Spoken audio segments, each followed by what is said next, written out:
Give the call to the member for Paterson. Thanks, Speaker. My question is to the Deputy Prime Minister. Why is it important for Australia to acquire conventionally armed nuclear-powered submarines through the AUKUS partnership? Give the call to the Order. The member for Riverina. Give the call to the Deputy Prime Minister and Minister for Defence. Well, thank you, Mr Speaker, and I thank the member for her question and acknowledge her deep commitment to defence. Last Monday's AUKUS announcement represents one of the most significant decisions that an Australian government has ever made. It is probably the single biggest leap in our military capability in our history, and Australia will become just the 7th country in the world to operate nuclear-powered submarines. Why Australia needs to operate long-range submarines can be seen from the most cursory glance at our geography. We have long trading routes which connect us to the world, and that trade has grown. In 1990, trade represented about 32% of our GDP.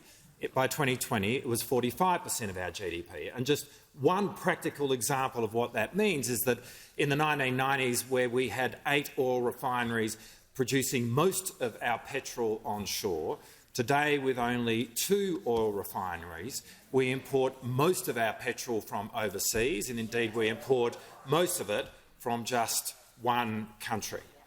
And so Australia has always needed a long-range submarine capability, and the Collins class has been and continues to be a highly effective capability. But even as we seek to evolve it and extend its life, the fact that every few days it is required to surface in order to recharge its batteries is an act which in the 2030s will become increasingly detectable.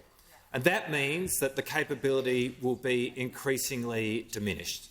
And right there is why we need, in the future, a nuclear-powered submarine capability which can have submarines on task for months at a time.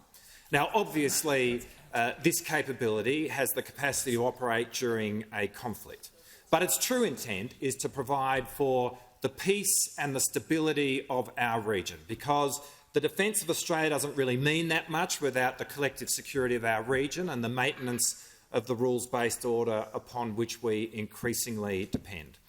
Now, over the last few months, and particularly over the last few weeks, we've been engaged in an intensive effort in explaining our strategic intent to our neighbours in the Pacific and in Southeast Asia.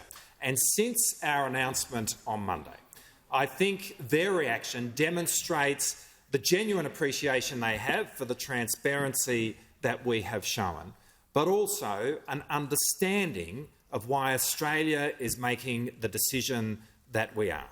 Because at the end of the day, Australia's future nuclear-powered submarines represent our contribution to the peace and stability of our region and of the world.